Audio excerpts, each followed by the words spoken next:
Hello students. आज हम लोग डी ब्लॉक के लेक्चर 4 में डिस्कस करेंगे density and oxidation state of transition elements. तो सबसे पहले हम लोग शुरुआत करते हैं डेंसिटी से। देखिएगा, डेंसिटी का जहां तक सवाल है वो ट्रांजिशन एलिमेंट यानी डी ब्लॉक के मेंबर्स की जो डेंसिटी है वो एस ब्लॉक से काफी ज्यादा होती है। अब उनको आप ऐसे समझिए कि एक तो डी ब्लॉक और एस ब्लॉक में जो डी ब्लॉक का जो डी ऑर्बिटल्स है, यानी कि अगर हम यहाँ पर देखें कि एस ब्लॉक वाले के लिए जैसे हमने एस लिखा, एस ब्लॉक के लिए क्या होता है एन पी और एन एस। यहाँ पर इलेक्ट्रॉन 1 हो या 2 दोनों ग्रुप की बात करें, ये इलेक्ट्रॉन को ये शील्ड करते हैं पी, और पी की शील्ड जो होती है वो एस से यानी डी से काफी अच्छी होती है। लेकिन जब हम लोग डी ऑर्बिटल में आते हैं तो यहां पर आपको मालूम है कि n-1 डी और ns, चलो ns2 या 1 जो भी यहां पर ले लो, इस वाले केस में क्या होता है कि ये है इसका न्यूक्लियस, कि ये डी की जो शील्ड है वो काफी कमजोर होती है। जब शील्ड कमजोर होगी तो ये इलेक्ट्रॉन जो है न्यूक्लियस की तरफ ज्यादा खिंचे हुए होंगे। जब ज्यादा खिंचे हुए होंगे तो उस केस में वो इलेक्ट्रॉन जो है न्यूक्लियस के काफी पास होंगे। एक तो ये है डेंसर होने का।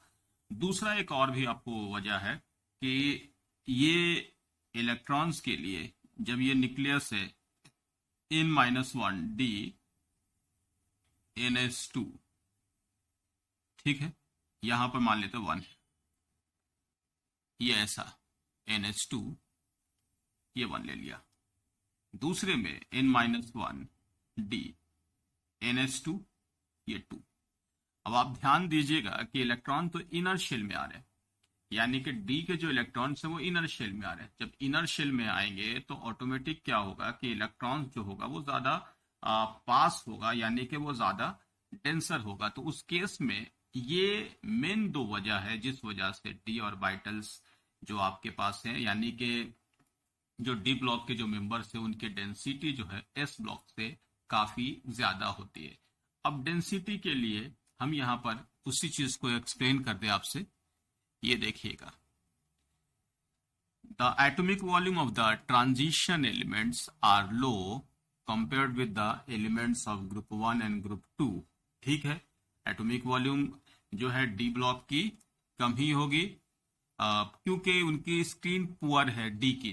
देखिए, this is because the increase nuclear charge is poorly screened so attract all the electrons more strongly. जैसा मैंने आपसे कहा ना कि जब शील्ड कमजोर होगा तो न्यूक्लियस का इफेक्ट यानी न्यूक्लियस का जो अपना जो अट्रैक्शन है वो बहुत ज्यादा बढ़ जाता है, और उसको लेकर के हम लोग डेंसिटी को कंसीडर करते हैं। एक तो ये, दूसरी चीज देखिएगा, इन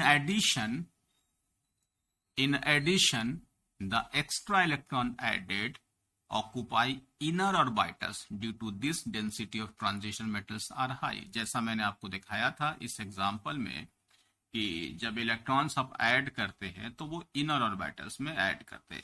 जब इनर ऑर्बिटल्स में जब आप ऐड करते हैं तो डेंसिटी इसकी काफी ज्यादा बढ़ जाती है। तो डेंसिटी को लेकर के हम लोग यहाँ पर दो चीज दिखा रहे हैं, एक तो स्क्रीन इसका पुअर है और दूसरा क्या है कि इलेक्ट्रॉन्स का इनर ऑर्बिटल्स में आना। यहां हम लोग इस चीजों को कंपेयर कर लें।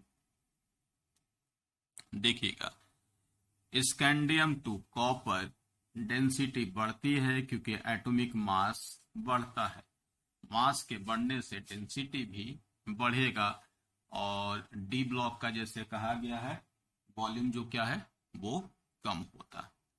तो एक तो ये है, यहां एकदम से जनरल फॉर्म में ध्यान रखिए, कभी आप सकते हैं कि डेंसिटी को लेकर के स्कैंडियम से लेकर कॉपर वो इंक्रीज होता है। एक एक्सेप्शन है जिंक को लेकर के। जिंक का ऑलरेडी आपने देखा भी है, जो हम लोग ने एटॉमिक साइज में देखा था, साइज काफी ज्यादा उसकी बड़ी विधि जो कि आपने देखा था, वो रिपल्शन जो था इनर इलेक्ट्रॉन्स का और बाहर की वजह से जो वहां पर साइज को इंक्रीज करता, उसी का रीजन है कि साइज के इंक्रीज करने की वजह से वहां पर उसके एटॉमिक वॉल्यूम जो है बढ़ जाती है, इसलिए डेंसिटी उसकी कम। एक्सेप्शनली देखिए, exceptionally zinc having low density due to large atomic volume. तो ये हम लोग ने साइज में भी डिस्कस किया था किस तरह से उसके साइज इंक्रीज होते हैं, ये पॉइंट ध्यान रखिएगा। तो आपको जनरल पॉइंट ये है कि डेंसिटी डी ब्लॉक के 3D सीरीज में लेफ्ट टू राइट जाने पर इंक्रीज करता है स्कैंडियम टू कॉपर, और फिर जिंक की जो एटॉमिक डेंसिटी है वो कम होती है, it is due to large atomic volume. अब नेक्स्ट में हम लोग आते हैं ऑक्सीडेशन स्टेट पर। ये भी काफी ज्यादा इंपॉर्टेंट पार्ट है इसका। ऑक्सीडेशन स्टेट में देखिएगा, scandium, titanium, vanadium, chromium. Scandium के लिए 3D1 4s2, टाइटेनियम के लिए आपको कॉन्फ़िगरेशन याद ही होगा 3D2 4s2, 3D3 4s2, 3D3 3D5 4s1, 3D5 4s2, और उसके बाद है 3D6 4s2, 3D7 कोबाल्ट के लिए 4s2, 3D8 4s2 copper, 3D10 4s1 and zinc 3D10 4s2। ये है इनकी कॉन्फ़िगरेशन, जो कि कॉन्फ़िगरेशन है। अब ऑक्सीडेशन स्टेट देखिएगा, +3 कैसे, एक इलेक्ट्रॉन ये, दो इलेक्ट्रॉन ये, 3। यहाँ ऑक्सीडेशन स्टेट देखिएगा, 2 इलेक्ट्रॉन अगर यहाँ से इस्तेमाल किया, 2 यहाँ से, एक यहाँ से, तो 3 हो गया, 2 यहाँ से, फिर 2 यहाँ से, सारा का सारा इलेक्ट्रॉन, तो 4 हो गया। नेक्स्ट में 2 यहाँ से 2, फिर उसके बाद नेक्स्ट में एक यहाँ से तो 3, फिर यहाँ से 2 4, फिर दोनों यानी 3 + 2 5। उसी तरीके से क्रोमियम में भी देखिएगा, ऑक्सीडेशन स्टेट यहाँ पर 2 है, यानी कि डी का इस्तेमाल अगर एक एक करके बढ़ाता जाएगा वो, तो उसके अकॉर्डिंग उनके ऑक्सीडेशन स्टेट 3 4 5 और 6 तक चला जाएगा। मैग्नीज के साथ भी वैसा ही है कि मैग्नीज की अगर आप यहाँ पर ऑक्सीडेशन स्टेट देखें, तो मैग्नीज के ऑक्सीडेशन स्टेट में 2 3 4, यानी कि इलेक्ट्रॉन्स डी का, एस का तो उसने ले लिया 2, बाकी एक एक इलेक्ट्रॉन लेता जाए। जैसे 4s2 है, यानी कि 2 यहाँ से, एक यहाँ से, तो 3 हो जाएगा, 2 यहाँ से, 2 यहाँ से, तो 4 हो जाएगा, 2 यहाँ से, 3 यहाँ से, तो 5 हो जाएगा, 2 यहाँ से, 4 यहाँ से, तो 6 हो जाएगा, 2 यहाँ से, 5 यहाँ से, तो 7 हो जाएगा। ये है पार्टिसिपेशन। उसी तरीके से आयरन में 2 लिया, फिर उसके बाद 2 यहाँ से, एक यहाँ से, 3, फिर यहाँ पर से 4 और 6। नेक्स्ट में ऑक्सीडेशन स्टेट 2, इनके बाद एक ही डी का इस्तेमाल किया है और एक और डी, यानी कि 2 3 4। यहाँ आपके पास 2 3 4, यहाँ भी उसने एक बार डी का इस्तेमाल किया है तो 3 हुआ, एक और बार किया तो 4 हुआ। यहाँ आपके पास 2 और 1, और यहाँ आपके पास 2।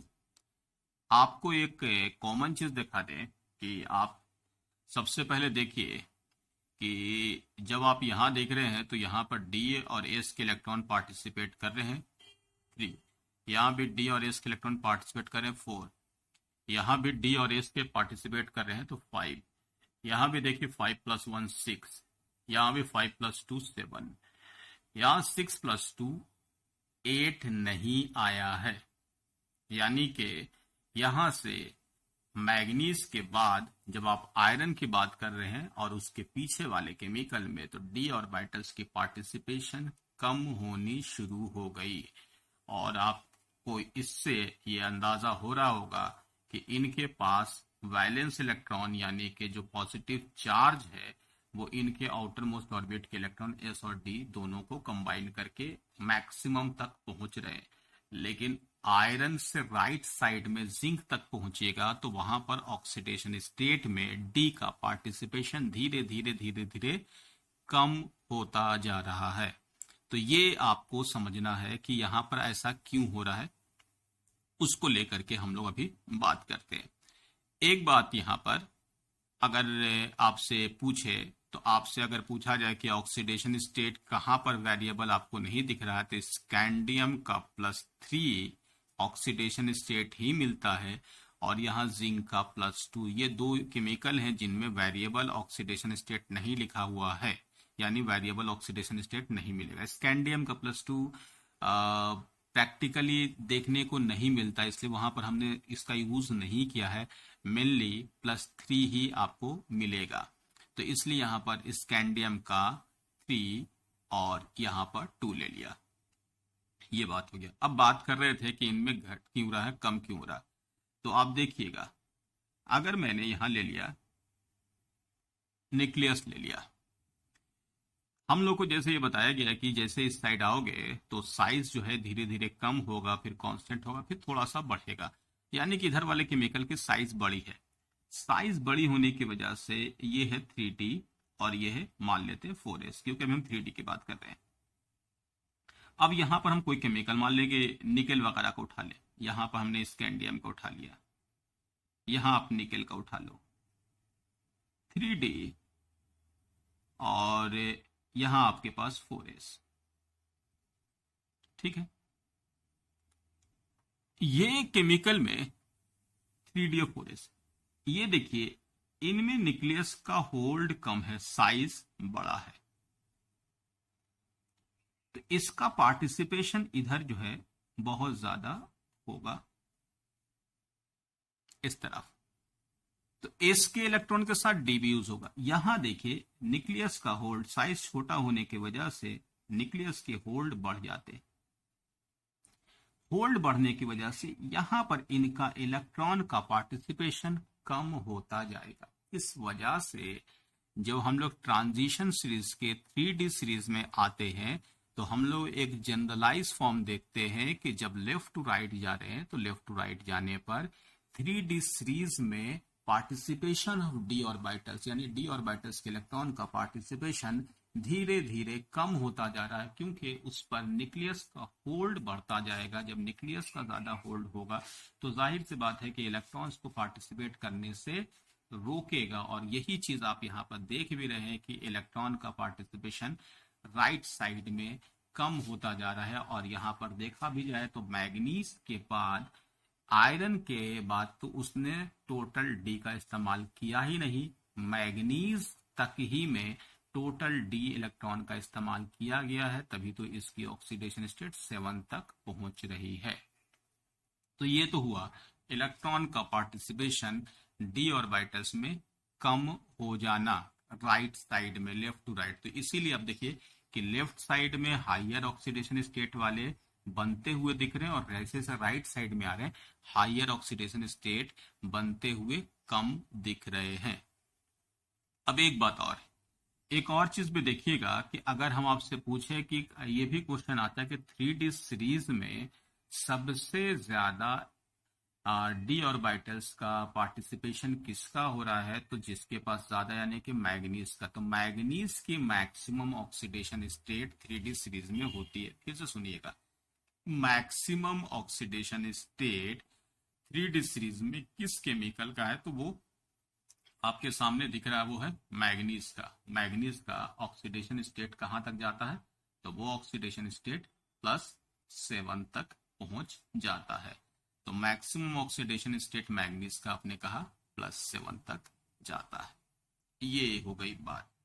अब यहां ऑक्सीडेशन स्टेट की बात भी कर लिया, मैक्सिमम ऑक्सीडेशन स्टेट भी देख लिया, उसके बाद मैंने पार्टिसिपेशन भी कह दिया। अब हम आपको स्टेबिलिटी की बात बताते हैं।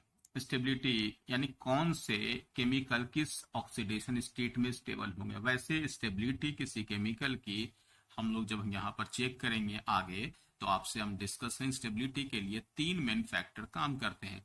एक तो आपको आयोनाइजेशन एनर्जी, जो केमिकल है जिनका आप ऑक्सीडेशन स्टेट निकाल रहे हैं, दूसरा उनका हाइड्रेशन एनर्जी, और तीसरा आपके पास है हीट ऑफ सब्लिमेशन यानी कि एटोमाइजेशन है। ये तीनों वैल्यू जो हम लोग को देखना होता है। इन तीनों वैल्यू के बाद नेट इफेक्ट में जो ज्यादा एनर्जी रिलीज करेगा उसके अकॉर्डिंग हम लोग उसके ऑक्सीडेशन स्टेट को डिसाइड करते हैं।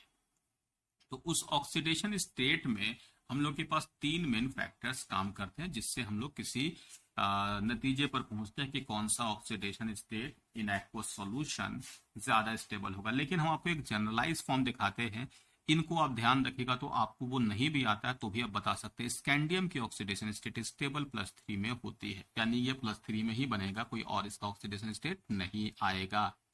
टाइटेनियम का कोई कंपाउंड अगर आपको दिया हुआ है, भले ही आपको और भी कंपाउंड के ऑक्सीडेशन स्टेट हो, लेकिन टाइटेनियम की +4 ऑक्सीडेशन स्टेट मोस्ट स्टेबल होगी। वैनेडियम केमिकल में 4 ऑक्सीडेशन स्टेट और 5, हाँ यहाँ पर 4 ऑक्सीडेशन स्टेट भी मिलता है। 5 वाला ऑक्सीडेशन स्टेट में अगर आपको हम बता दें कि एक आपके पास से वैनेडियम पेंटॉक्साइड को एज ए कैटलिस्ट इस्तेमाल करते हैं, जो हम लोगों ने उस वर्ल्ड कॉन्टेक्ट प्रोसेस जो हम लोग ने वहां पर देखा, तो वहां पर एज ए ऑक्सीडाइजिंग, तो वैनेडियम क्या होता है कि थोड़ा ऑक्सीडाइजिंग नेचर भी होता है, इसलिए हम लोग यहाँ पर 4 को भी स्टेबल फॉर्म कहते हैं, यानी कि वैनेडियम का 4 ज्यादा स्टेबल होता है। तो 4 और 5 में थोड़ा का फर्क है, तो लेकिन 4 और 5 दोनों कंपाउंड इनके अच्छे खासे मिलते हैं। क्रोमियम की बात करें, क्रोमियम की ऑक्सीडेशन स्टेट 6 और 3, लेकिन आपको बता दें क्रोमियम का एक कंपाउंड आपने बहुत ध्यान से देखा, K2Cr2 ऑक्सीडेशन स्टेट वहां पर क्रोमियम की 6 होती है, जबकि उसका इस्तेमाल हर जगह पर आपने देखा होगा एज ए ऑक्सीडाइजिंग एजेंट इस्तेमाल करते हैं। और जब आप ऑक्सीडाइजिंग एजेंट के फॉर्म में इस्तेमाल करते हैं, तो ऑक्सीडाइजिंग एजेंट का मतलब किसी केमिकल को ऑक्सीडाइज करना और खुद को रिड्यूस करना।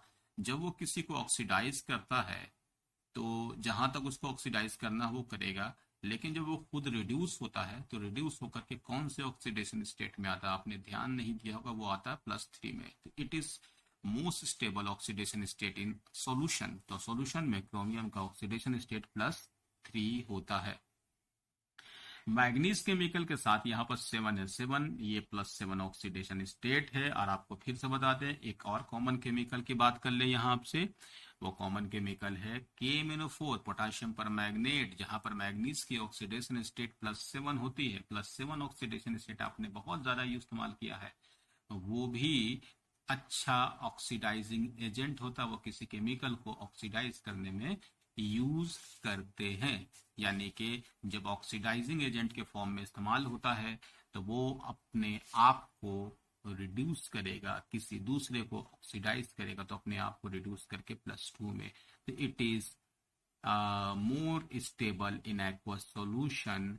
मैग्नीज का +2 स्टेबल होता है, आयरन का +2 और +3 दोनों है, लेकिन आयरन का इन एक्वस सॉल्यूशन, तो सॉल्यूशंस की बात करेंगे तो सॉल्यूशन में +2 it is more stable then +3।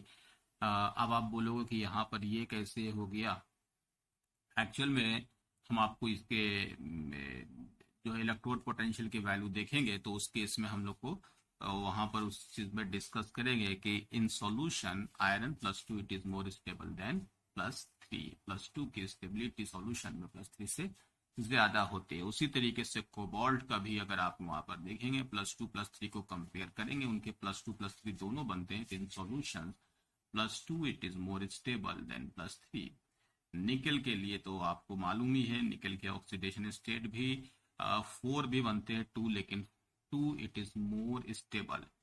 Copper के लिए भी 1 और 2, but in solution +2 it is more stable and zinc. तो आप यहाँ पर एक कॉमन चीज क्या देख रहे हैं कि जब आप इस साइड आ रहे हैं तो 3 4 5 ठीक है, और 3 यहां से आते हुए घटता हुआ, यानी कि आप एक जनरलाइज फॉर्म बोल सकते हैं कि जब लेफ्ट टू राइट जा रहे हैं तो हायर ऑक्सीडेशन स्टेट की स्टेबिलिटी कम होती जा रही है, यानी कि ऑक्सीडेशन स्टेट कम में स्टेबल है। तो आपको यहाँ पर इसी चीज के बारे में बता रहे थे कि देखिए डी ऑर्बिटल्स की पार्टिसिपेशन कम होने की वजह से यहाँ पर आपने देखा कि उस इलेक्ट्रॉन्स को अगर वो यूज करना चाहेगा तो काफी ज्यादा एनर्जी उसको खर्च करना पड़ेगा, जिससे उसकी उस फॉर्म में स्टेबिलिटी कम हो जाएगी। यानी हायर में जाने की कोशिश करता भी है तो वो अपनी स्टेबिलिटी पहले से भी कम कर लेगा।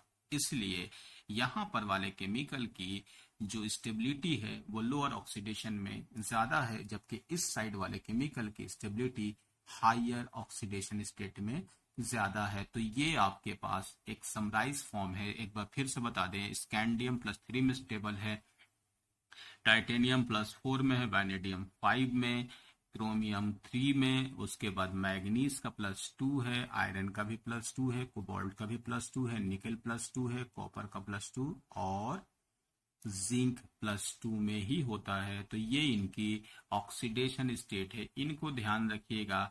तो इसमें आपको कम से कम कंफ्यूजन नहीं होगा। बाकी आगे जो है हम आपको +2 +3 की स्टेबिलिटी में इलेक्ट्रोड पोटेंशियल पर डिस्कस करेंगे, या किसी केमिकल की मेटल से मेटल आयन में स्टेबिलिटी कैसे चेक करते हैं, वो भी हम आपको इलेक्ट्रोड पोटेंशियल पर आगे वाले लेक्चर में डिस्कस करके दिखाएंगे। लेकिन अभी के लिए कम से कम ये जो आपके पास वैल्यू मैंने दी है, ये वैल्यू आपको ध्यान रखना होगा। ये वैल्यू अगर ध्यान रखते हैं तो आप बाकी जो फर्दर इंफॉर्मेशन नहीं भी है तो उससे आप बच जाएंगे।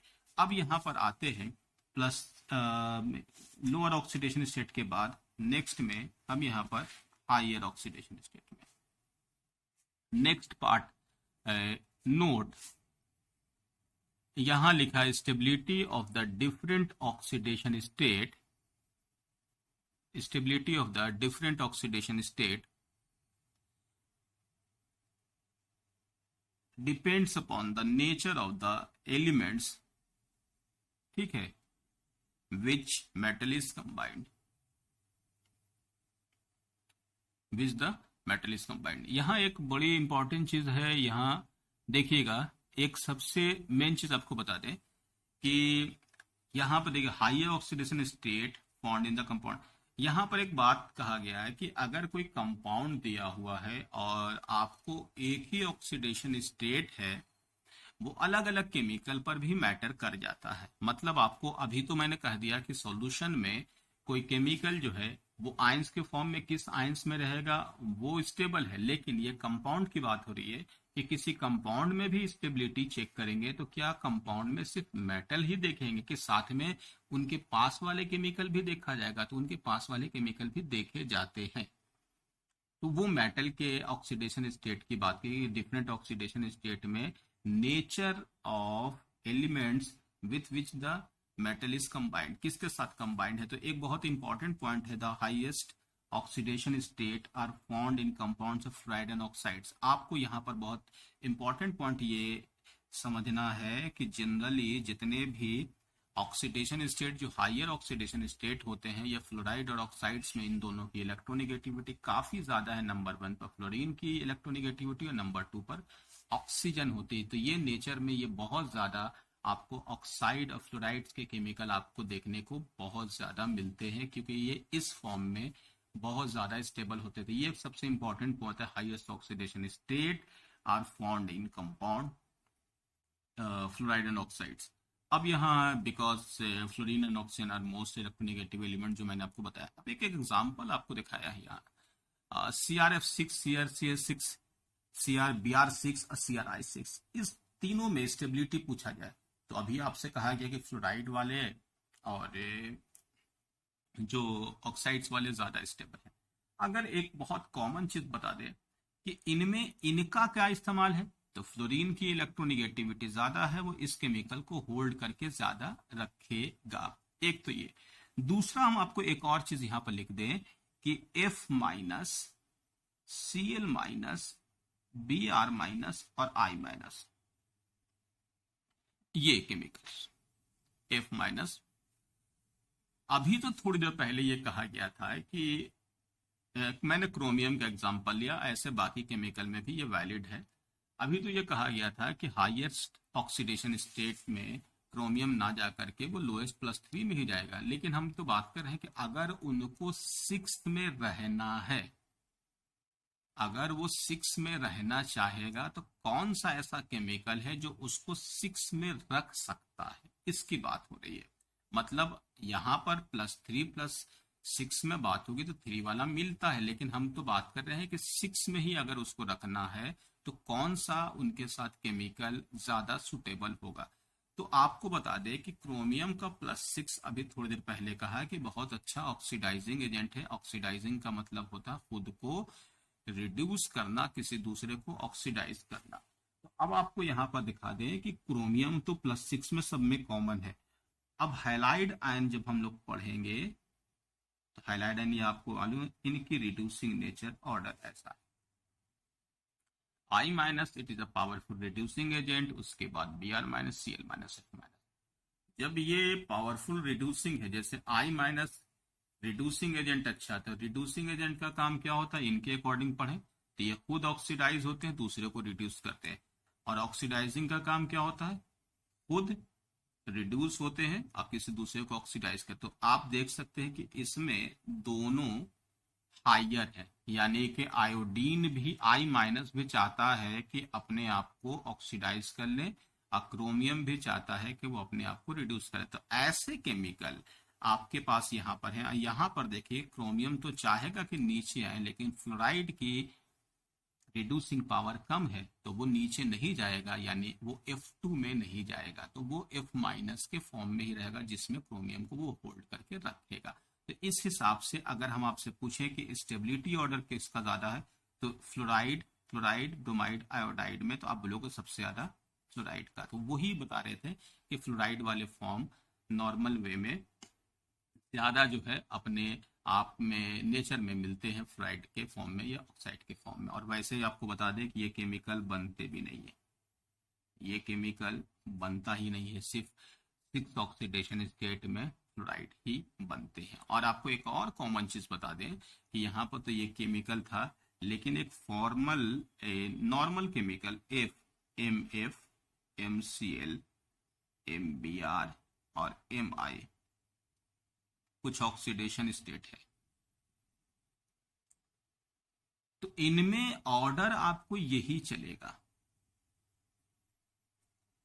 फ्लोराइड, क्लोराइड, ब्रोमाइड, आयोडाइड, यानी कि स्टेबिलिटी पर हम आगे आपको बहुत डिटेल में डिस्कस करेंगे।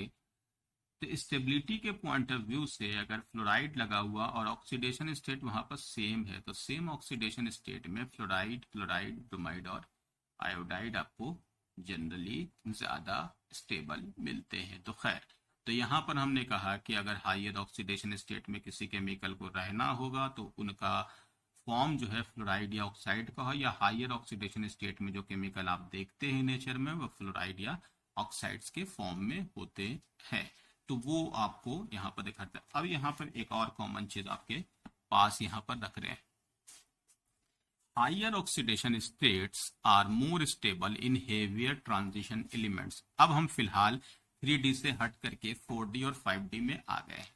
3D से हट करके 4D, यहां पर मैंने लिखा 3D, 4D और 5D केमिकल। कॉन्फ़िगरेशन के अकॉर्डिंग यहां पर NH2 N-1 D6 है दोनों का, यानी कि दोनों के पास 8 इलेक्ट्रॉन।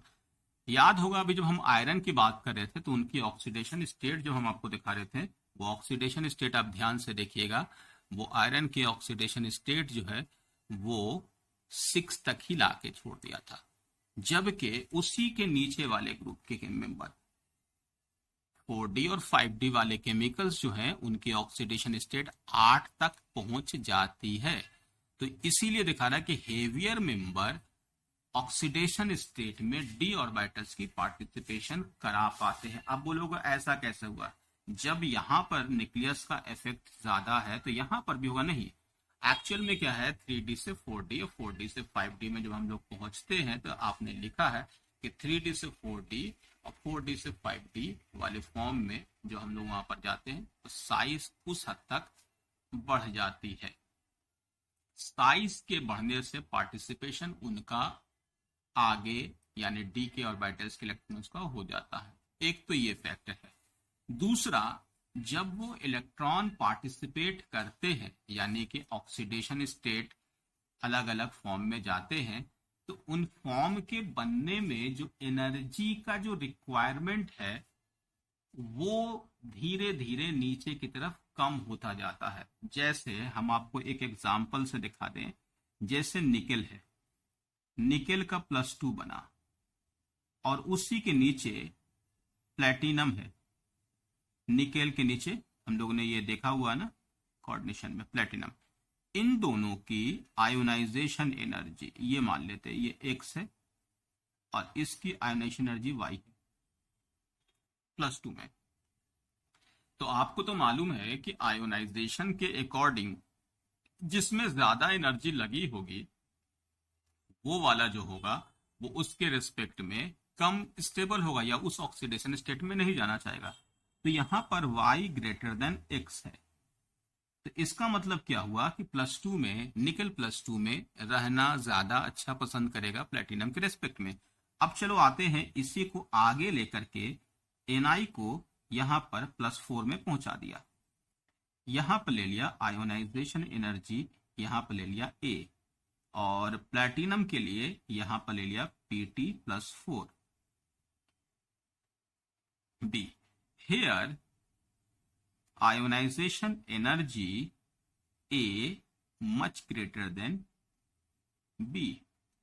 A की ऑक्सीडेशन स्टेट, यानी जैसे आपको मालूम है ना कि इलेक्ट्रॉन्स जब रिमूव करते हैं तो energy required for the remove of electron, इसको हम लोग आयोनाइजेशन एनर्जी कहते हैं। तो आयोनाइजेशन एनर्जी के फॉर्म में निकेल की आयोनाइजेशन एनर्जी प्लेटिनम से कहीं ज्यादा है। इस वजह से जब आप हायर ऑक्सीडेशन स्टेट में पहुंचोगे तो प्लेटिनम वाला निकेल के रिस्पेक्ट में +4 में ज्यादा जाना पसंद करेगा, बशर्ते के निकेल का +4। इस वजह से nickel +2 it is more stable then +4, but platinum +4 it is more stable then +2। तो यही बता रहे हैं कि नीचे आने पर आपके पास जो एनर्जी का जो फॉर्मेशन है उसके अकॉर्डिंग देखते हैं कि पार्टिसिपेशन के थ्रू कितना ज्यादा एनर्जी का रिक्वायरमेंट है, उसके थ्रू हम लोग किसी केमिकल की ऑक्सीडेशन स्टेट को देखते हैं। और वैसे भी देखिए ना कि किसी की साइज ऑलरेडी छोटी है और आप इलेक्ट्रॉन निकालोगे तो और न्यूक्लियस के करीब पहुंच जाएगा, तो वो और ज्यादा इलेक्ट्रॉन को रिमूव करने में एनर्जी काफी ज्यादा लगानी पड़ेगी। लेकिन जिसकी साइज पहले से इनके रेस्पेक्ट में बड़ी है, तो जब आप इलेक्ट्रॉन हटाओगे तो उसके रिमूवल में आपको उनके रेस्पेक्ट में एनर्जी जो है वो कम खर्च होगी। तो इस वजह से हम लोग हायर ऑक्सीडेशन स्टेट में जब देखते हैं तो ग्रुप के नीचे वाले जो मेंबर हैं वो हायर ऑक्सीडेशन स्टेट में रहना पसंद करते हैं। अब यहां इस केस में आते हैं, क्रोमियम का +6 oxidation state highest oxidation state है, ठीक है।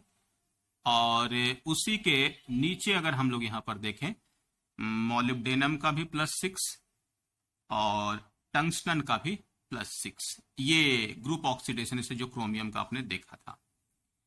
तो क्रोमियम, मॉलिब्डेनम, टंगस्टन एक ही ग्रुप के मेंबर हैं, ये 3D, ये 4D और ये है 5D, ठीक है।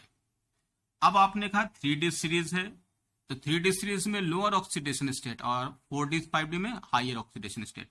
तो इस केस में इन दोनों को लेकर के कहा जाए कि स्टेबिलिटी का ऑर्डर, तो stability chromium +3 more stable then chromium +6। सादा है क्योंकि क्रोमियम +6 क्या है, ऑक्सीडाइजिंग एजेंट हो गया, वो तो ऑक्सीडाइज हो जाता ना,